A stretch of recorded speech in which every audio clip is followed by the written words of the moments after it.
నీతో నిశ్చయముగా చెప్పుచున్నాను నేను. తండ్రి కుమార పరిశుద్ధాత్మ నామములో చేరవచ్చిన మీ అందరికీ శుభములు తెలియజేస్తూ తండ్రి కుమార పరిశుద్ధాత్మ దేవునికి కృతజ్ఞత ఆస్తులు చెల్లిస్తూ ఈ మొదటి మాసం 2025 ఈ మొదటి మాసం జనవరి మాసం శుభములు మీ అందరికీ తెలియజేస్తూ వాక్యదానంలో కొనసాగుతున్నాము. మీ అందరికీ కూడా తండ్రి కుమార పరిశుద్ధాత్మ నామములో మరి కొత్త సంవత్సరం శుభములు తెలియజేస్తున్నాం. దేవుని ద్వారా పరిశుద్ధ గ్రంథంలో మనం చూస్తున్నాము. ఇక్కడ ఒక వ్యక్తిని మనం చూస్తున్నాము. అతని పేరు నికోదేముని చూస్తున్నాం. ఈ నికోదేము యేసు ప్రభు దేవుడు ఇద్దరు ఉన్నారు. వారిద్దరు కూడా సంభాషణ జరుగుతుంది. అందులో మరి ఇతడు అంటున్నాడు, కొత్తగా ఏ విధంగా జన్మించాలి అడుగుతున్నాడు. యేసు ప్రభు ముందుగానే చెప్పాడు, ఒకడు కొత్తగా జన్మించితేనే కానీ అతడు దేవుని రాజ్యమును చూడలేడు. కొత్తగా ఈ కొత్త సంవత్సరంలో మనము కొత్త సంవత్సరంతో పాటు మన జీవితాన్ని కూడా కొత్తగా మార్చుకొని మరి ఈ సంవత్సరంలో మనం అడుగు వేసే వారిగా ఉన్నారు. అప్పుడే మనకు దేవుని రాజ్యం అనే వాక్యము సెలవిస్తూ ఉంది. దేవుని ద్వారా మరి కొత్తగా అంటే ఏంటి అని అడిగినప్పుడు యేసు ప్రభు దేవుడు అంటున్నాడు, ఏమనే 5వ వచనంలో మనం చూస్తే, ఒకడు నీటి మూలముగాను ఆత్మ మూలముగాను జన్మించితేనే కానీ దేవుని రాజ్యంలో ప్రవేశింపలేడు. నీటి మూలముగా దేవుడు వల్ల మా ఆత్మను దేవునికి సమర్పించుకున్నప్పుడు దేవుని వాక్యం సెలవిస్తుంది, నీటి మూలముగా బాప్తిసము ద్వారా మనము దేవునికి సమర్పించుకున్నప్పుడు అప్పుడే మనము దేవుని రాజ్యాన్ని చూడగలము. అదే కొత్త జీవితం అని వాక్యము సెలవిస్తూ ఉంది. కాబట్టి మరి నీవు నేను మరి ఏ విధంగా కొత్త జీవితాన్ని అందుకోగలము ఈ వాక్యం ద్వారా మనం చూస్తున్నాము, బాప్తిసము ద్వారా. అదేవిధంగా పేజీ నంబరు 198వ పేజీ నంబరు కృత నిబంధనలో 198వ పేజీ నంబరు కృత నిబంధనలో తీతుకు రాసిన పత్రికలో 3వ అధ్యాయంలో 5వ వచనంలో కూడా ఒక మాట మనం చూస్తున్నాం. మనము నీతిని అనుసరించి చేసిన క్రియల మనముగా కాక తన కనికరమ చొప్పునే పునర్జన్మ సంబంధమైన స్నానము ద్వారాను పరిశుద్ధాత్మ మనకు నూతన స్వభావము కలగజేయట ద్వారా మనలను రక్షించను. దేవుని ద్వారా మొట్టమొదటిగా మనం చూస్తాము కొత్త జన్మ మనం ఎట్లా ఎత్తాలి అనగా బాప్తిసము ద్వారా. ఇక్కడ కూడా మనం చూస్తున్నాము నూతన జన్మ మనకు ఎట్లా రావాలి అనగా పునర్జన్మ సంబంధమైన స్నానము ద్వారా. దేవుని ద్వారా పునర్జన్మ సంబంధమైన స్నానము ద్వారా పునర్జన్మ తిరిగి మనము జన్మించడం, కొత్త జీవితం ఎత్తాలి. ఎట్లా ఎత్తాలి? బాప్తిసము ద్వారానే. బాప్తిసము ద్వారానే మనము కొత్త జన్మ ఎత్తగలము. అందుకొరకే పునర్జన్మ సంబంధమైన స్నానము బాప్తిసము మనము తీసుకున్నప్పుడే అక్కడ వ్రాయబడింది నూతన స్వభావం. దేవుని ద్వారా ఈ కొత్త సంవత్సరంలో అడుగు పెడుతున్న మనము నూతన స్వభావము కలిగి జీవించాలి. ఈ నూతన స్వభావము ఎప్పుడు వస్తుందంట? బాప్తిసము ద్వారానే. దేని ద్వారా? బాప్తిసము ద్వారానే ఈ నూతన స్వభావము వస్తుంది. బాప్తిసము లేకుండా మనము క్రైస్తవులము కానేరము, నిత్య రాజ్యానికి వారసులు కాలేము. వాక్యం చెప్తుంది నేనుగా బాప్తిసం ఏం అవసరం?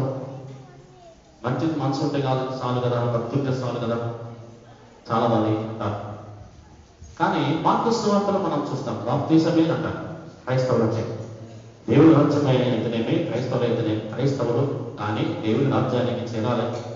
క్రైస్తవులు అంటే బాప్తిసం ఉన్నప్పుడే కదా. మార్కు సువార్తలో 16 వచనంలో మనం చూస్తాం. మార్కు సువార్త 16వ అధ్యాయము 16వ వచనంలో ఏమని రాయబడింది? నమ్మి బాప్తిసము పొందినవాడు రక్షింపబడును, నమ్మని వారికి శిక్ష. చూడండి, ఏమయ్యా బాప్తిసమే అవసరమా? ఎప్పుడు చూసినా బాప్తిసం గురించి చెప్తున్నాడు కదా అని మీరు అనుకోవచ్చు. వాక్యం చెప్తుంది ఇక్కడ బాప్తిసం ఉన్నప్పుడే క్రైస్తవులు బాప్తిసము ద్వారానే నీ తలాంచానికి వారసుడు. బాప్తిసము ద్వారానే దేవునికి పిల్లలు. బాప్తిసం లేకుంటే క్రైస్తవులు కాదు, దేవుని రాజ్యానికి వారసులు కాదు, దేవుని పిల్లలు కాదు.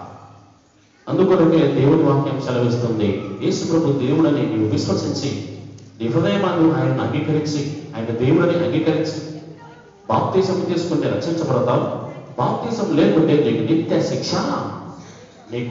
శిక్ష విధింపబడును. చూడండి, బాప్తిసం ఖచ్చితంగా అవసరం. ఈ కొత్త సంవత్సరంలో అడుగు పెడుతున్నా మనం. బాప్తిసం తీసుకోండి, మారు మనసు పొంది బాప్తిసం తీసుకోండి. బాప్తిసం తీసుకుని మళ్ళీ ఏం చేయాలి? మనం ఏం చేయాలి? ప్రతి ఆదివారం అపొస్తలుల బోధనలో మనం ఉండాలి కదా. దేవుని వాక్యం మనం చేస్తాం. బాప్తిసం తీసుకున్న తర్వాత మనం ఏమి చేయాలి? అపొస్తలుల కార్యములు 2వ అధ్యాయములో 41వ వచనములో లేదా 42వ వచనంలో మనం చూస్తాం.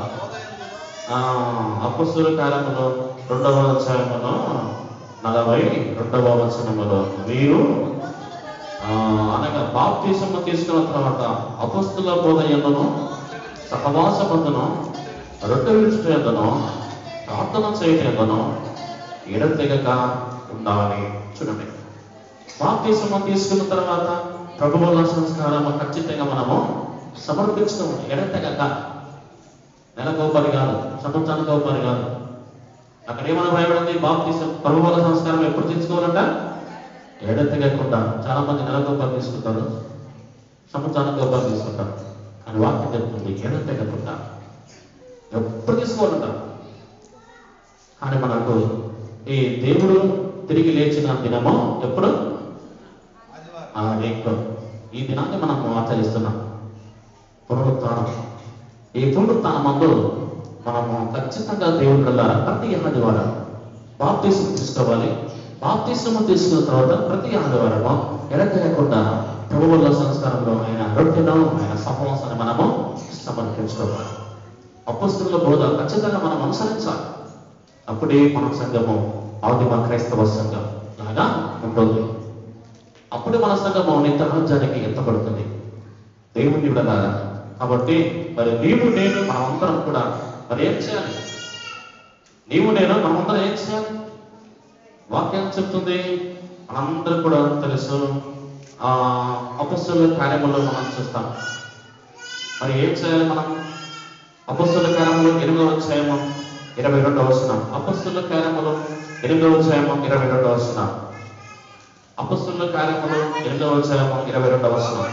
కాబట్టి ఈ నీ చెడుతనము మానుకొని మారు మనసు పొంది ప్రభుని వేడుకొనము. ఆలస్యం చేయకూడదని వాక్యం చెప్తుంది ఇక్కడ.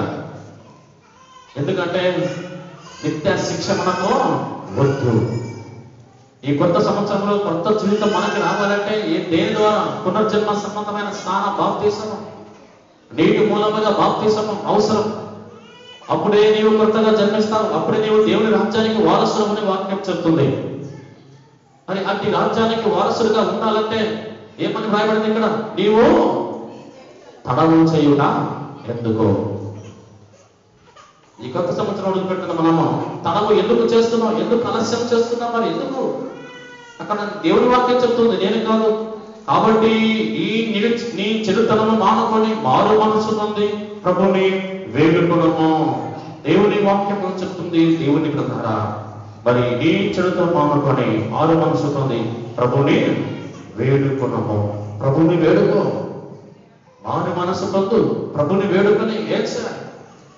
దేవుని యొక్క రాజ్యము కొరకు వానవరిని కీటముగా నీవు సిద్ధపడాలి. 22వ అధ్యాయం. మారు మనసు పొంది దేవుణ్ణి వేడుకొని ఏం చేయాలంటే మరి 22వ అధ్యాయములో 16వ వచనములో 22వ అధ్యాయం 16వ వచనములో గనుక నీవు తడవు చేయుట ఎందుకు? లేచి ఆయన నామమును బట్టి ప్రార్థన చేసి బాప్తిసము నంది నీ పాపములను కడిగి వేసుకునమని చెప్పాను. దేవుని వాక్యం చెప్తుంది. కాబట్టి నీ పాపములను ఒప్పుకొని మారు మనసు పొంది దేవుణ్ణి వేడుకో. నీ చెడుతనము మానుకొని దేవుణ్ణి వేడుకో. వేడుకొని ఏం చేయాలి? కనుక నీవు తడవు చేయకుండా నీ పాపములను ఒప్పుకొని తడవు చేయకుండా, అశ్రద్ధ నిర్లక్ష్యం చేయకుండా, ఈ కొత్త సంవత్సరంలో ఇప్పుడే ఈ క్షణమందే తడవు చేయకుండా ఏం చేయాలంట? ఆయన నామమును బట్టి లేవాలి. లేదమ్మా, దేవుని వాక్యం చెప్తుంది. దేవుని బిడ్డ ఇంతవరకు మన ప్రకటన గ్రంథంలో రాయబడింది. మన సాగర పాడారు, జీవము గ్రంథములు మన పేరులు ఎప్పుడు రాస్తారు? దేవుడు ఎప్పుడు రాస్తాడు? దేవుని దూత ద్వారా. మనము బాప్తిసము తీసుకున్నప్పుడే. బాప్తిసము లేని వారు జీవపు పుట్టలో మన పేరు ఉండదు, జీవ గ్రంథంలో మన పేరు ఉండదు. ఆ పేరు లేనప్పుడు దేవుడు వచ్చినప్పుడు నేను నిన్ను ఎరగను, నీవెవరో నాకు తెలియదని ముందుగానే మనం ఏం చేస్తాం? పేరు నమోదు చేస్తాం. ఏదైనా కానీ ఒక కార్యక్రమం పెట్టుకుంటే మొట్టమొదటిగా మనం ఏం చేసుకుంటామో పేరు నమోదు చేస్తాం.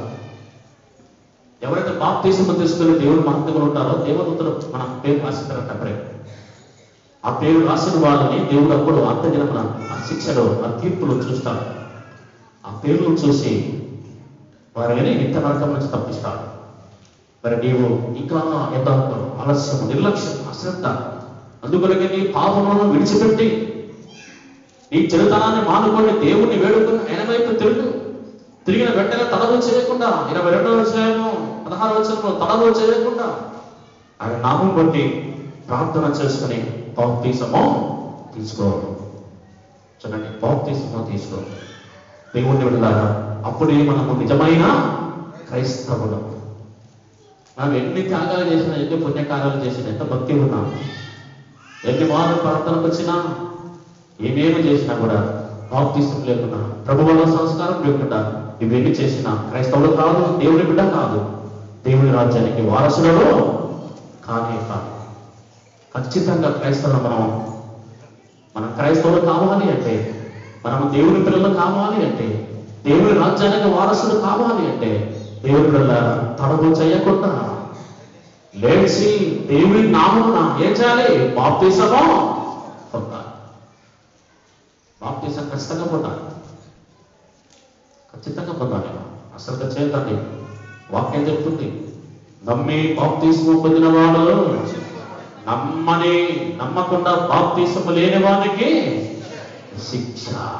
చూడండి, నమ్మకుండా బాప్తిసము లేని వానికి శిక్ష. ఆ శిక్ష ఏంటి చూద్దాం. బాప్తిసము లేకుండా ఉన్న వాళ్ళకి వచ్చే శిక్ష ఏంటో దేవుని వాక్యం సెలవిస్తుంది. మత్తయి సువార్తలో మనము చూద్దాం. చూడండి, ప్రస్తుత లేఖన భాగంలో మత్తయి సువార్తలో 3వ అధ్యాయములో అక్కడ ప్రవక్త తెలియజేస్తూ ఏమంటున్నాడో మనం చూద్దాం. మత్తయి సువార్తలో 3వ అధ్యాయంలో చూద్దాం. చూడండి, మత్తయి సువార్త 3వ అధ్యాయము 8-9 వచనాలు చూద్దాం.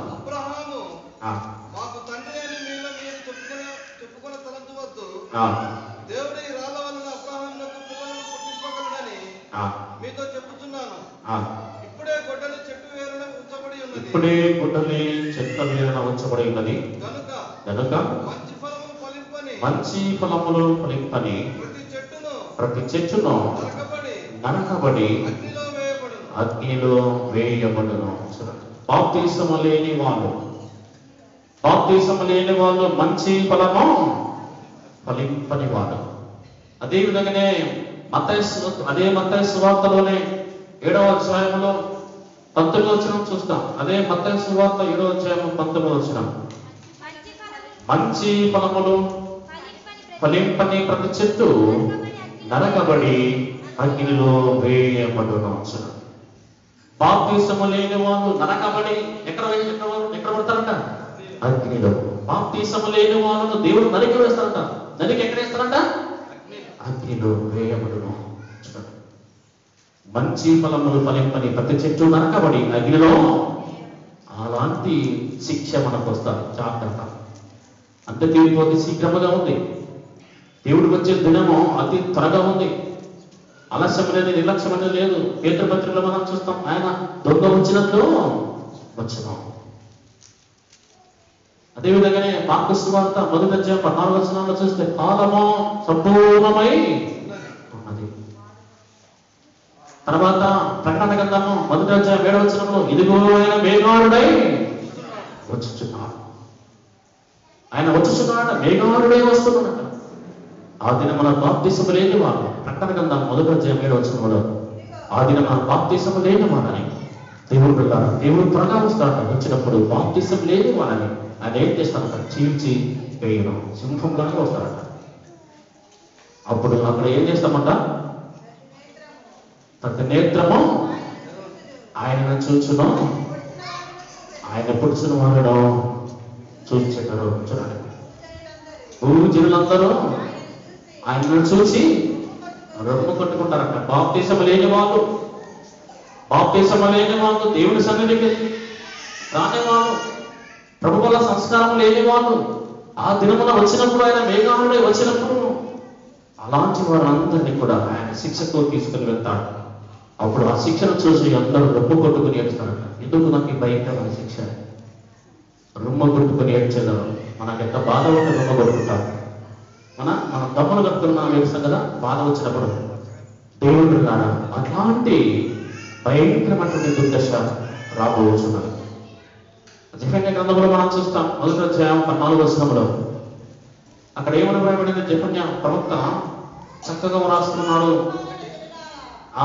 దేవుని వాక్యం మనం చూస్తే జెఫన్యా గ్రంథము 1:14 పేజ్ నంబరు 172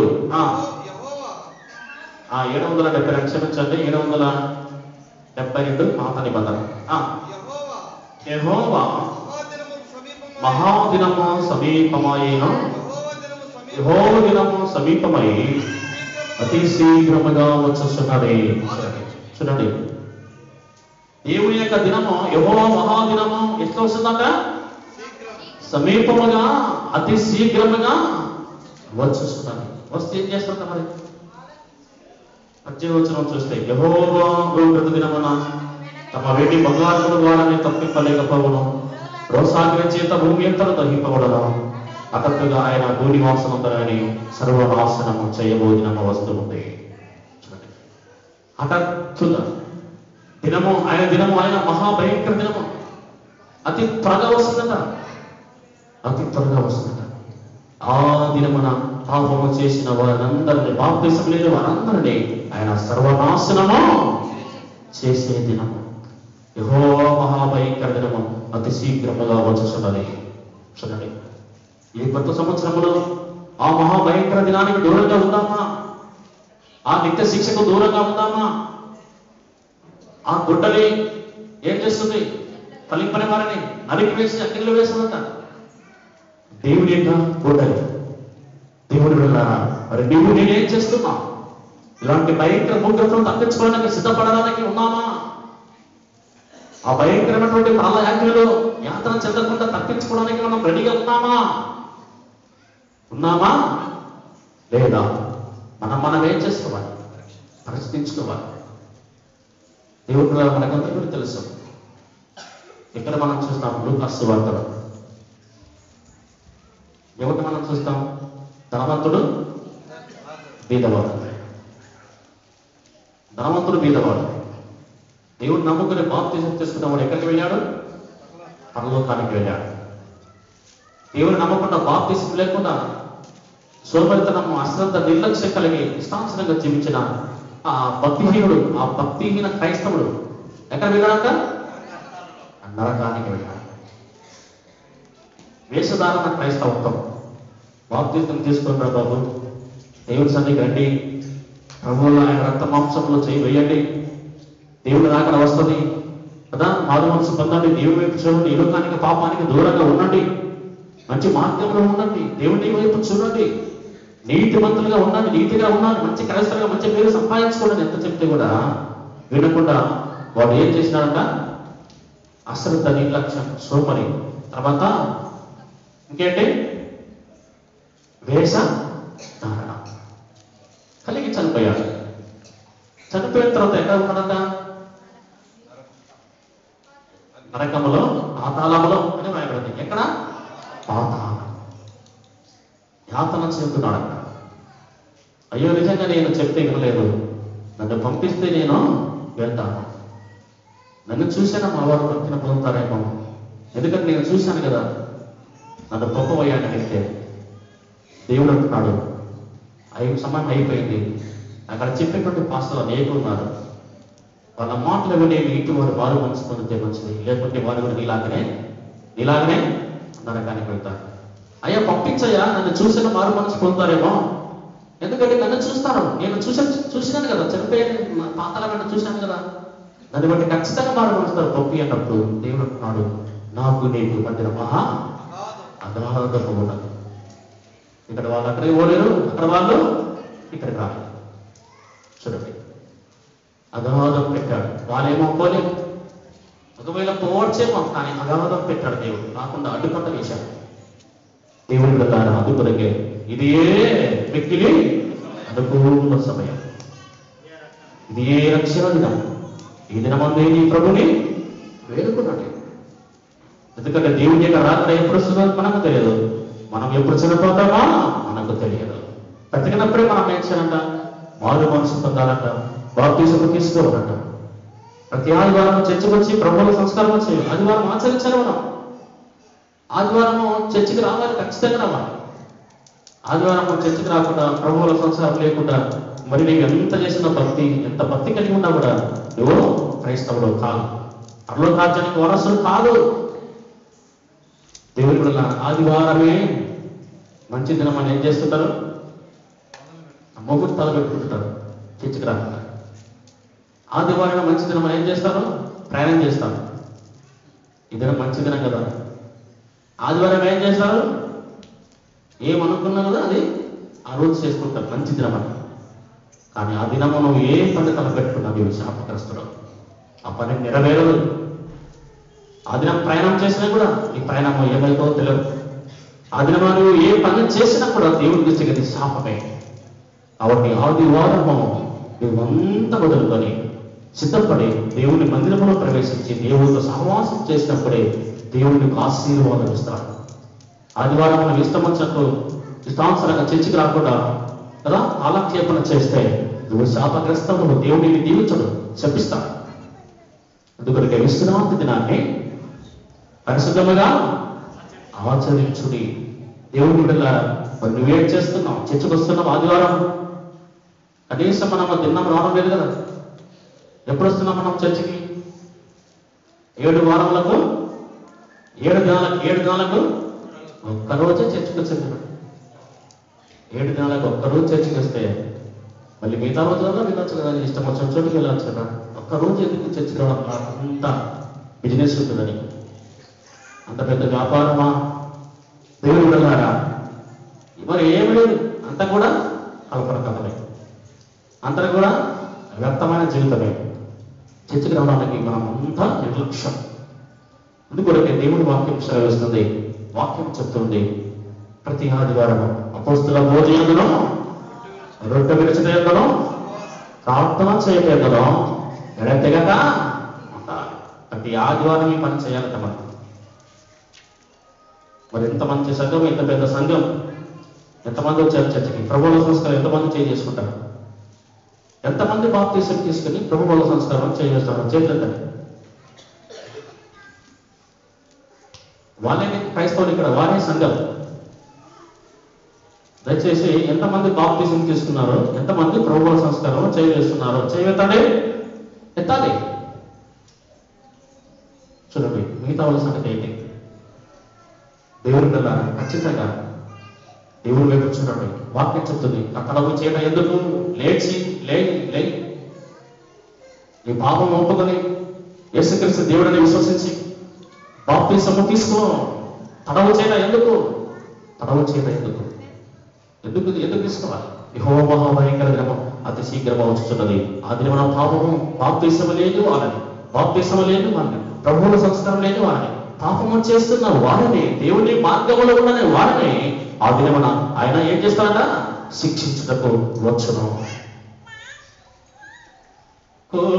కోపదినము వచ్చును, పాపుల గుండె పగుల కాలము వచ్చును శోభాదీనము వచ్చును పాపుల గుండె పగుల కాలము వచ్చును శ్రీపాలయేసుని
కదా అనకస కీర్తనగాడు రాశాడు.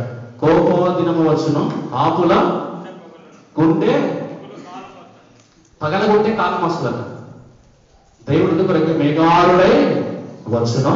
ఆ దినమున పాపం చేసిన వారందరూ కూడా రెప్పు కొట్టుకొని ఏడ్చేదారు, గుండె బాధలతో ఏడుస్తారట. ఈ శిక్ష మాత్రం వద్దు అని. అందుకొరకు ప్రకటన 1:7 మనం చూశాం.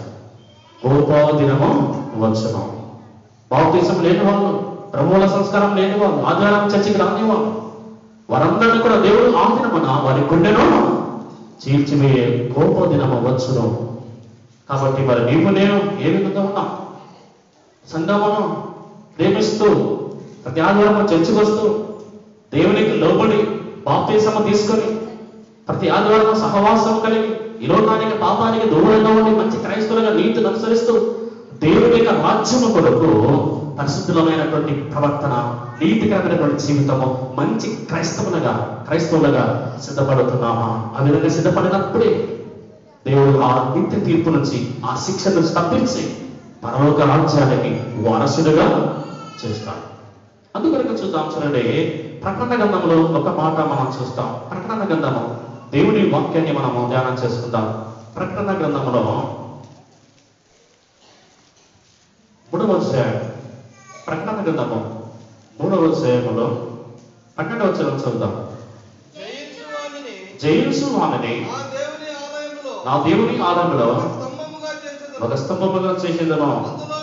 అందులో నుండి వాడు ఇక మీదట ఎన్నటికి వెలుపలికిపోడు, మరియు నా దేవుని పేరును పరలోకములో నా దేవుని ఎదురు నుండి దిగి వచ్చుచున్న నూతనమైన యెరూషలేమును యెరూషలేమును నా దేవుని పట్టణపు పేరును నా క్రొత్త పేరును వాని మీద వ్రాసేదను. ఏం చేస్తున్నట? ఎవరైతే పాపమును జయించి బాప్తిసము తీసుకొని సిద్ధపడి దేవుని యొక్క రాజ్యం కొరకు నీతికరముగా మంచి క్రైస్తవులుగా సిద్ధపడి ఉంటారో వారి పేర్లు లేదా వారి మీద వారు పరలోకములో దేవుని దగ్గరికి వెళ్ళిన తర్వాత దేవదూతలు వారి ఆ పరలోకపు పట్టణపు పేరును ఎవరి మీద రాస్తారట? బాప్తిసం తీసుకున్న వాళ్ళ మీద ఆయన పేరు రాస్తాడు. క్రొత్త పేరు. బాప్తిసం తీసుకున్న తర్వాత నీవు క్రొత్తగా మార్చబడతావు. ఆ క్రొత్త పేరు ఎవరి మీద రాస్తాడంట దేవుడు? బాప్తిసం తీసుకున్న వారి మీద పరలోకపు పేరు, ఆ క్రొత్త పేరు దేవుడి మీద నీ మీద వరస్తాడు. అప్పుడే నీవు నిత్య రాజ్యానికి వారసునిగా ఉంటావు, నిత్య నరకాన్ని తప్పించుకుంటావు. ముద్ర వేస్తేగా నువ్వు ఎక్కడికి నరకానికి పోవు. ఆ క్రొత్త పేరు ముద్ర నీ మీద పడాలి. అప్పుడు ఏం చేయాలి? ఏం చేయాలమ్మా? బాప్తిసము తీసుకోవాలి. ఖచ్చితంగా బాప్తిసం తీసుకోవాలి. బాప్తిసం లేని వాళ్ళు క్రైస్తవులు కానే కాదు కూడా. అందుకొరకే నీకు నాకు మాదిరికరంగా అంత గొప్ప దేవుడు చెప్పాడు. ఆయనకు అవసరమా బాప్తిసం తీసుకునేది? మత్తయి సువార్తలో మనం చూస్తాం. మత్తయి సువార్త 3వ అధ్యాయం 16వ వచనంలో చూడండి. యేసు ప్రభు ఏం చేశాడు? మత్తయి సువార్త 3వ అధ్యాయం 16వ వచనం. యేసు బాప్తిసము పొందిన వెంటనే నీళ్ళ నుండి ఎక్కడికి వచ్చాడంట? యేసు ప్రభు ఏం చేసినాడు? నీళ్ళలోకి దిగి బాప్తిసము పొందినాడంట. చూడండి, యేసు ప్రభు అంతటోడే బాప్తిసం తీసుకుంటే మరి మనం ఎందుకు బాప్తిసం తీసుకోం? ఆయనకి బాప్తిసం అవసరం లేదు. మనకు మాదిరిగా దేవుడు చూపించాడు. ఎవరికి? మనకు మాదిరి. యేసు ప్రభు దేవుడు ఏం చేశాడు? ఈ కొత్త సంవత్సరంలో మన జీవితాలు కొత్తగా మార్చబడాలంటే యేసు ప్రభులాగా మనం ఏం చేయాలి? బాప్తిసం తీసుకున్నాడు. యేసు ప్రభువు ఏం చేశాడు? బాప్తిసము పొందిన వెంటనే నీళ్ళలో నుండి ఒడ్డునకు వచ్చాను. చూడండి, బాప్తిసం పొంది నీళ్ళలోనికి దిగి బాప్తిసం పొందిన తర్వాత బయటికి నీళ్ళలో నుంచి ఒడ్డుకు వచ్చాను. మరి నీవు నేను కూడా బాప్తిసము తీసుకుందాం. బాప్తిసము తీసుకుని దేవుని మార్గములో మన మంచి క్రైస్తవులుగా ఉండడానికి సిద్ధపడదాం. దేవుని బిడ్డలారా, ఎందుకు బాప్తిసం తీసుకోవాలంటే పరలోక రాజ్యానికి వారసులుగా ఉండాలి. ఎందుకు మనమందరం కూడా బాప్తిసం తీసుకుని ఆయన శరీరం ఆయన రక్తాన్ని పాలిపుచ్చుకోవాలన్నగా నిత్య నరకాన్ని తప్పించుకొని పరలోకములో ఆయన బిడ్డగా ఆయన సొంతంగా జనాంగంగా ఉండాలని ఈ కార్యం మనం చేయాలి. ఈ ఆచరణ మనము ఆచరించాలి. ఖచ్చితంగా దీన్ని కలిగి ఉండాలి. అందరం చేసింది ఒకటే, కొత్త సంవత్సరంలో బాప్తిసము తీసుకోవాలి. ప్రతి ఆదివారం ప్రభుత్వ సంస్కారంలో చేయవేయాలి. ఇది ఉన్నప్పుడు నిజమైన క్రైస్తవులు, దేవుని పిల్లలు, దేవుని సంఘం. అప్పుడే మీరు ఎత్తపడతారు. ఇంత నరకాన్ని తప్పించుకొని పరలోక రాజ్యానికి వారసులు. నీతిమంతులని ఎవరినంటారు? ఎవరినంటారమ్మా? నీతిమంతులు ఎవరినంటారు? పాపము లేని వారిని నీతిమంతులు అంటారు. అప్పుడు బాప్తిసం తీసుకున్న వాళ్ళు ఎవరా? నీతిమంతులు. మరి బాప్తిసం తీసుకున్న ఆ నీతిమంతులు ఎక్కడ ఉంటారట? తమ తండ్రి రాజ్యములో సూర్యుని వలె. మత్తయి సువార్త 13:43 ఉన్నాయండి. బాప్తిసము తీసుకుని నీతి క్రమంగా ఉన్నవారు ఎక్కడ ఉంటారంట? తండ్రి రాజ్యములో సూర్యుని వలె తేజరిల్లును. దేవుని రాజ్యములో మనము సూర్యుని వలె తేజరిల్లుతామంట. నీతిమంతులు తమ తండ్రి రాజ్యములో సూర్యుని వలె తేజరిల్లు. బాప్తిసం తీసుకున్న వారు అందులో ఉంటారు. పరలోక పట్టణం. ఆ సభ్యులకు మనం చేద్దాం. బాప్తిసం తీసుకొని మరి ఈ సంవత్సరంలో మనం ఏ విధంగా ఉండాలి? మంచి పేరు పొందుకొని మంచి క్రైస్తవుల సమాజంలో మనము సిద్ధపడాలి. మంచి పేరు, చెడ్డ పేరు కలిగి ఉండాలి. ఎవరైనా కానీ ఏ ఎత్తికి చూపించదు. మనం ఇది చాలా మంచివాడు, ఈమె చాలా మంచిది అనేటువంటి క్రైస్తవులుగా మనం ఉండాలి కదా. మంచి పేరు పొంది మనము జీవించాలి. మంచి పేరు పొందాలంటే ఏ విధంగా మనం జీవిస్తే మంచి పేరు వస్తుంది? సామెతల గ్రంథంలో మనం చూస్తాం. చక్కగా మనం చెప్పి నేను ముగించేస్తాం. 22వ మొదటి వచ్చిన సామెతల గ్రంథము 22వ మొదటి వచ్చిన గొప్ప ఐశ్వర్యం కంటే మంచి పేరును వెండి బంగారముల కంటే చూడండి, మంచి పేరు బాప్తిస్మము పొందుకొని నీతిమంతులుగా ఉండాలి, మనము పరిశుద్ధులుగా ఉండాలి. తర్వాత దేవుని యొక్క రాజ్యం కొరకు మంచి క్రైస్తవులుగా సిద్ధపడి మంచి పేరు సంపాదించుకుని కొత్త సంవత్సరంలో మంచి క్రైస్తవులుగా ఉండాలి. మంచి పేరు పొందిన క్రైస్తవులుగా ఉండాలి. క్రైస్తవుల మనము ఇతరులు ఎవరు కూడా మనం ఏర్పెట్టి చూపించబడదు. ఈమె చాలా మంచిది అని ఇతరులు మనము సాక్ష్యం ఇవ్వాలి. ఇతరులు ఎరుగు పొరుగు వారు నిన్ను మనం చూసి సాక్ష్యం ఇవ్వాలి, ఈమె చాలా మంచిది అని. ఈ మంచి పేరు దేని ద్వారా వస్తుందంట? దేని ద్వారా రాదు. డబ్బు, ధనము, ఐశ్వర్యము ద్వారా మంచి పేరు రానే రాదు. మరి దేని ద్వారా వస్తుంది? అక్కడ చెప్పాడు చదువుతుంది 22వ అధ్యాయంలో మొదటి వచనం. గొప్ప ఐశ్వర్యము కంటే మంచి పేరును వెండి బంగారముల కంటే చాలు. మంచి పేరు దేని ద్వారా వస్తుందంట? దయ కలిగి ఉన్నప్పుడు. దయ చూపించే గుణం, దయ దాక్షిణ్యం. క్రైస్తవుల మనం దయ కలిగి ఉండాలి, ప్రేమ కలిగి ఉండాలి, ఇతరులను ప్రేమించాలి, ఇతరులకు సహకరించాలి. మంచి దయ, మంచి పేరు, దయ కలిగినప్పుడు నీకు మంచి పేరు వస్తుంది. తర్వాత అదే ప్రసంగి గ్రంథంలో 7వ అధ్యాయం మొదటి వచనంలో కూడా మనం చూస్తాం. సుగంధ తైలము కంటే మంచి పేరు మీరు ఒకరి జన్మదినమ కంటే చూడండి, సుగంధ తైలము కంటే మంచి పేరు మేలు. ఈ డబ్బు తాము ఆస్తి పాస్తుల కంటే మనకు కావాల్సింది ఏంటంట? మంచి పేరు. క్రైస్తవులకు కావాల్సింది మంచి పేరు. ధనము, డబ్బు, ఆస్తి పాస్తి నీకు మంచి పేరు లేదు కూడా. సుగంధ తైలం అంటే డబ్బుకు, ఐశ్వర్యానికి గుర్తు. దానికంటే మనకు కావాల్సింది ఏంటి? మంచి పేరు. క్రైస్తవులు మనము మంచి పేరు సంపాదించుకుంటాం. మంచి పేరు సంపాదించుకోవాలంటే మరి నేను ఏం చేయాలి? ఏం చేస్తే మంచి పేరు వస్తుంది? మనకందరూ కూడా తెలుసు. ప్రసిద్ధ గ్రంథములు అపొస్తలుల కార్యములు 10వ అధ్యాయము 22వ వచనంలో మనం చూస్తాం. అపొస్తలుల కార్యములు 10వ అధ్యాయము 22వ వచనం. అందుకు వారు నీతిమంతులను దేవునికి భయపడువాలను యూదా జనులందరి వలన మంచి పేరు పొందిన వాడైనా శతాధిపతియగు కొర్నేలియను. ఇక్కడ మనం చూస్తున్నాము దేవుడున్నారా, అందుకు వారు నీతిమంతులను దేవునికి భయపడు వాడును యూదా జనులందరి వలన మంచి పేరు పొందిన వాడనైనా కొర్నేలి.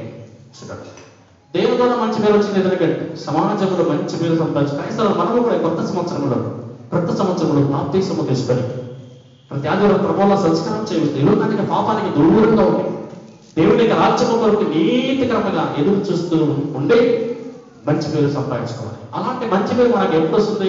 అక్కడే కొన్నేళ్ళు మనం చూస్తాం. అదే వచ్చాయి మొదటి వచనాల్లో మనం చూస్తే ఇతడు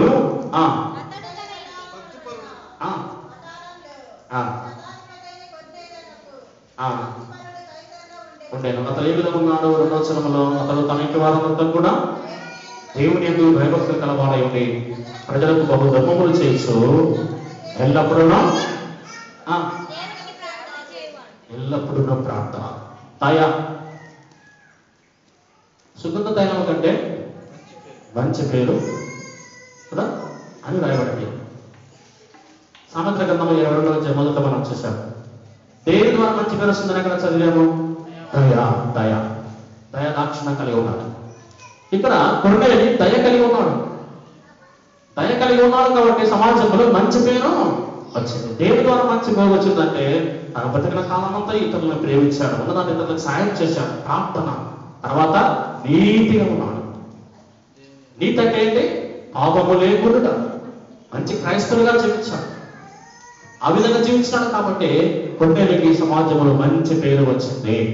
అందుకొరకే అక్కడ ఉన్న సమాజం అంతా కూడా అతను మెచ్చుకుంటుందట. యూదా జనులందరి వలన మంచి పేరు పొందిన కొన్నే. మనం కూడా కొత్త సంవత్సరంలో మనం కొత్తగా బాప్తీసం తీసుకొని తర్వాత సమాజంలో మనం మంచి పేరు సంపాదించుకోవాలి. అప్పుడే క్రైస్తవులను, అప్పుడే మనం రైతాంగానికి వారసులు.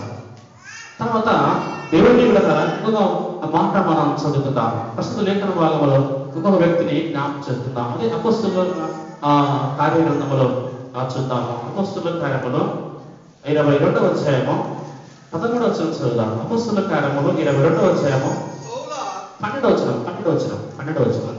అంతటా ధర్మశాస్త్రము చొప్పున భక్తిపరుడును అక్కడ కాపురమున్న యూదులందరి చేత మంచి పేరు పొందిన వాడనైనా అననీయ. ఈ కొత్త సంవత్సరం నేను చెప్తున్నాను, బాప్తిస్మం తీసుకోవాలి, ఆదివారం ప్రభువుల సంస్కారం తీసుకోవాలి, ఈ లోకానికి పాపానికి దూరంగా ఉండాలి, నీతికరంగా జీవించాలి, మంచి పేరు పొందుకోవాలి. సమాజంలో, సంఘముల సమాజంలో మంచి పేరు మనలో ఉండాలి. మనలో మంచి పేరు అంటే ఏం చేయాలి? ఇక్కడ మనం చూస్తున్నాము, దేవుని విడదాక అంత ధర్మశాస్త్రము చొప్పున భక్తిపరుడు, ధర్మశాస్త్రము చొప్పున భక్తిపరుడు. చూడండి, ధర్మశాస్త్రాన్ని క్షుణ్ణంగా చదువుకొని వాక్యానుసారంగా జీవించిన వ్యక్తి, దేవుని వాక్యాన్ని క్షుణ్ణంగా చదువుకొని వాక్యానుసారంగా జీవించిన వ్యక్తి భక్తి కలిగి, మంచి భక్తి కలిగి ఉన్నాడు. కాబట్టి ఇతనికి ఏ పేరు వచ్చింది? అక్కడ ఉన్నటువంటి యూదా జనులందరి వలన మంచి పేరు వచ్చింది. ఇతని పేరు ఏం పేరట? అననీయ. మనం కూడా ఈ కొత్త సంవత్సరంలో మంచి పేరు ఉండాలి. చెడ్డ పేరు రాకూడదు మనకు, అది మంచిది కాదు అని ఈ సంవత్సరం అనిపించుకోకూడదు. మనం పాత సంవత్సరం అనిపించుకున్నామేమో, అది కొత్త సంవత్సరం బట్టిగా నేను మంచిగా ఉండాలి. తండ్రి, ఈ కొత్త సంవత్సరంలో మంచి పేరు సంపాదించుకుంటా నేను అని నీవు సిద్ధపడాలి. దేని ద్వారా సిద్ధపడాలి? బాప్తిసము ద్వారా. అననీయ తర్వాత ఇంకెవరు? కొర్నేలి. మనము అలాంటి పేరు, గుడ్ పేరు, బ్యాడ్ పేరు కాదు, బ్యాడ్ ఏం కాదు కదా, ఏ పేరు? మంచి పేరు. తర్వాత చెడ్డ పేరు ఎప్పుడు వస్తుంది? చెడ్డ పేరు మనము కలిగి ఉండకూడదు. సమాజంలో చెడ్డ పేరు రాకూడదు. క్రైస్తవులు ఇంత ఉన్నారు. క్రైస్తవులు ఎప్పుడు మనకు చెడ్డ పేరు వస్తుంది? దేవుని ద్వారా మనకు చెడ్డ పేరు వస్తుంది. ప్రస్తుత గ్రంథంలో ఒక ఇద్దరు చదువుకొని దేవుని వాక్యాన్ని ముగించేసుకుందాం. మనకందరికీ తెలుసు, రెండవ దినవృత్తాంతములో 13వ అధ్యాయం, 13వ అధ్యాయము 6-7 వచనాలు చదువుకుందాం. పేజీ నంబర్ 369, మాత్రమే మదన. రెండవ దినవృత్తాంతములో 13వ అధ్యాయము 6వ వచనము.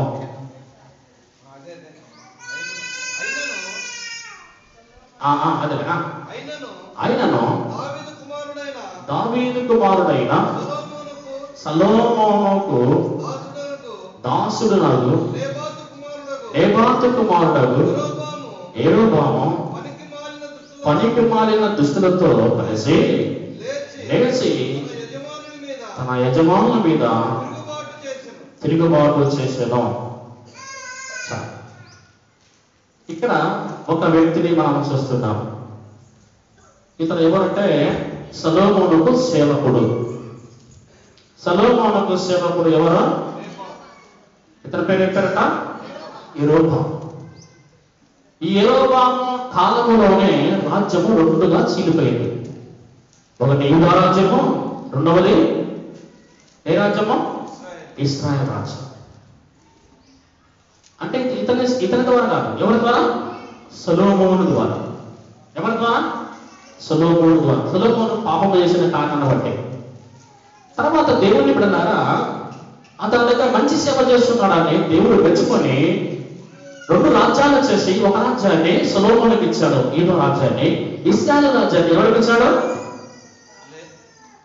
సొలొమోను దగ్గర సేవ చేస్తున్నటువంటి యెరొబాముకి ఇచ్చాడు. దేవుడి తన్ని ఇంత గొప్పగా చేస్తే, గొప్పగా చేసిన తర్వాత, రాజు అయిన తర్వాత మంచివాడని తెలుసుకుని రాజ్యాన్ని చీల్చి వారికి అప్పగిస్తే, వాడు క్రైస్తవులుగా దేవుడి మార్గంలో ఉండకుండా చెడ్డ పేరు సంపాదించుకున్నాడు. దేవుడితో ఉన్న చెడ్డ పేరు వచ్చింది. Very good. చెడ్డ పేరు ఎప్పుడు వస్తుంది మనకు? చెడ్డ పేరు ఎప్పుడు వస్తుంది మనకు? పనికి మాలిన మనుషులతో సహవాసము చేసినప్పుడు. ఎవరితో సహవాసం చేస్తే మనకు చెడ్డ పేరు వస్తుంది? కీర్తనకారుడు మంచిగా అంటున్నాడు కాబట్టి. అదే ఆ దేవుడి వాక్యాన్ని మనం చూస్తే కీర్తన అక్కడ మనం చూస్తాం. ఒక మొదటి అధ్యాయంలో మనం చూస్తాం కదా, కూర్చుండక. తర్వాత అదే 26వ అధ్యాయంలో మనం చూస్తాం. 26వ అధ్యాయం కంఠస్థ వాక్యం, సండే స్కూల్ వాక్యం. 26వ అధ్యాయం 4వ వచనంలో ఏమన్నా రాయబడింది? 26వ అధ్యాయం 4వ వచనం, పనికి మాలిన వారితో నేను సాంకేతము చేయను, వేషధారులతో పొందు చేయను, దుస్తుల సంగము నాకు అసహ్యము, భక్తిహీనులతో సాంగత్యము చేయను. పనికి మాలిన వారితో సాంగత్యము చేయకూడదు. క్రైస్తవులు మనం వేషధారులతో సాంగత్యము చేయకూడదు, దుస్తులతో సహవాసం చేయకూడదు, భక్తిహీనులతో సహవాసం చేయకూడదు.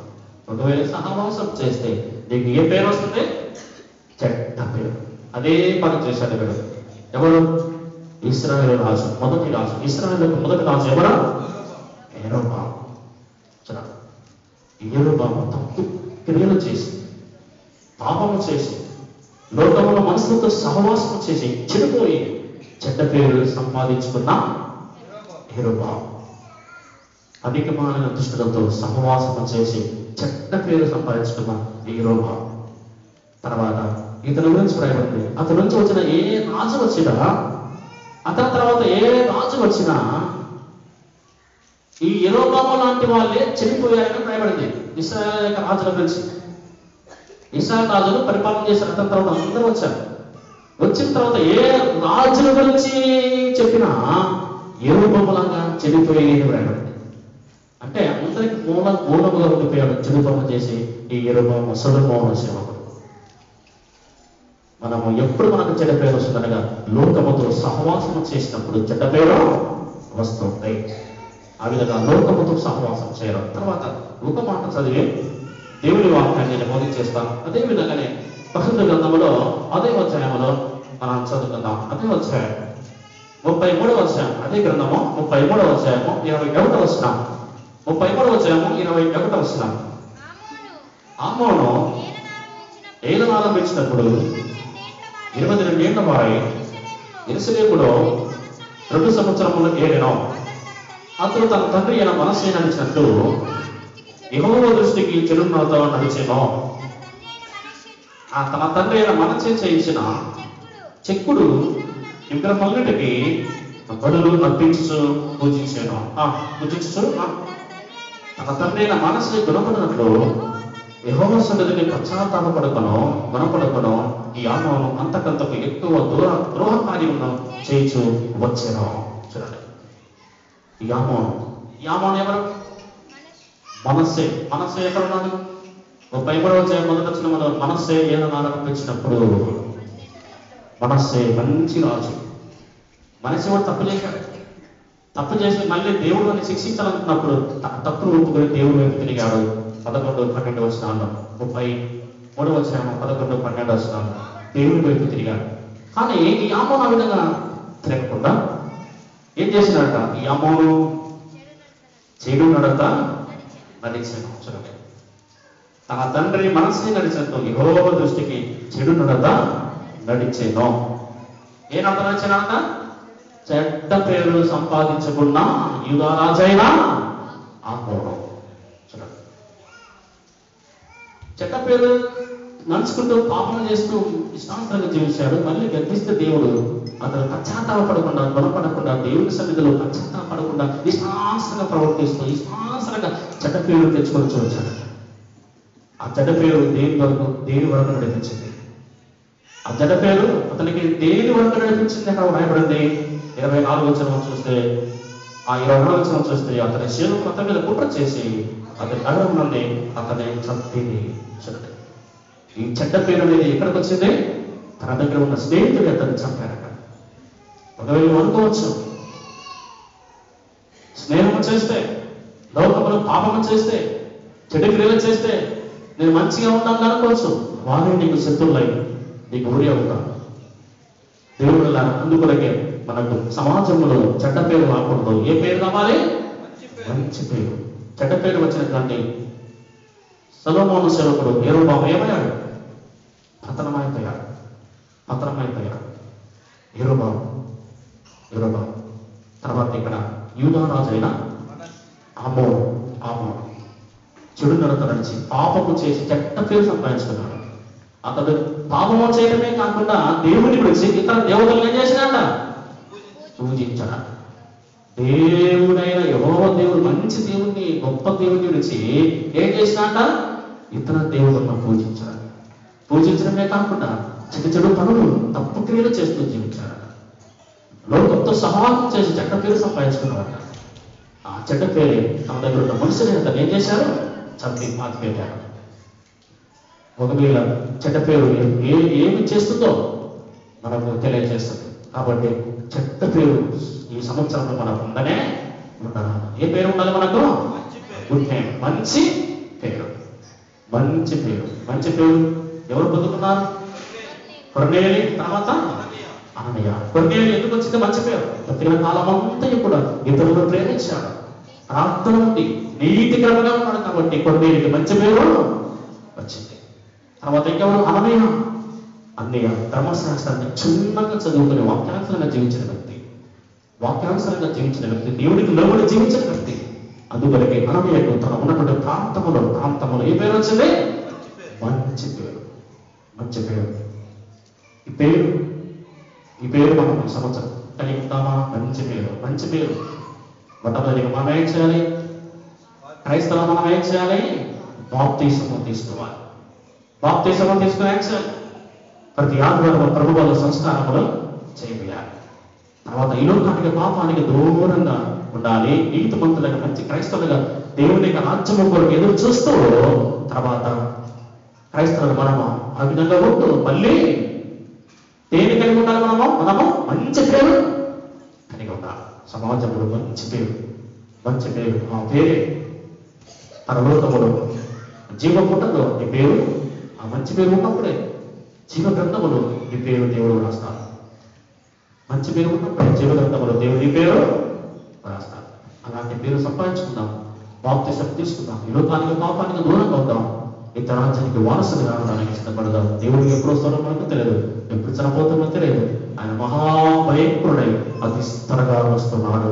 పాపము చేసిన వారిని, బాప్తిసం లేని వారిని ఆయన ఆ దినమున ఏం చేస్తాడు? భయంకరంగా శిక్షిస్తాడు. ఆ శిక్ష దూరంగా ఉంటాం కదా. పరలోక రాజ్యం మనకు ఎప్పుడు సమాధానం కలిగిన ఆనందంగా రాజ్యానికి వారసులు ఉండాలని సిద్ధపడదాం. వాటి కృప భాగ్యము. బాప్తిసం తీసుకుందాం, మంచి పేరు సంపాదించుకుందాం. ఈ సంవత్సరం అంతా కూడా మంచి పేరు పొందుకుని మంచి క్రైస్తవులుగా దేవుని యొక్క రాజ్యం కొరకు సిద్ధపడడానికి ముందుగా ఉందాం. అట్టి కృప భాగ్యము మనందరికీ పరిశుద్ధాత్మ దేవుడు తోడయుడి నడిపించుదాం. దాకా ప్రార్థన చేసుకుందాం. తలవస్తాం ప్రార్థన. ఈ వాక్యం మనలో ఫలించలాగా ప్రార్థన చేద్దాం. వెళ్దాం, ప్రార్థన చేద్దాం. పెద్దలు పోలయ్య గారు ప్రార్థన చేస్తారు. పోలయ్య గారు ప్రార్థన.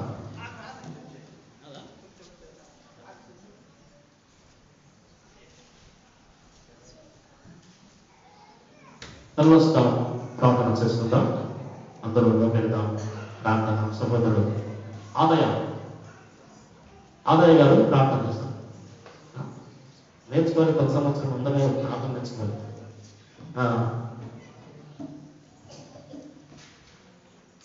యేసు సంఘ పరిచారకుడు యేసు ప్రార్థన చేస్తారు.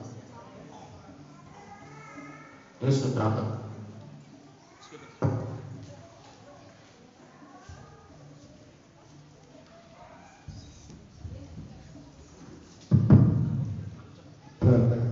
మహాపరిశుద్ధుడైన యేసయ్య వందనాలు.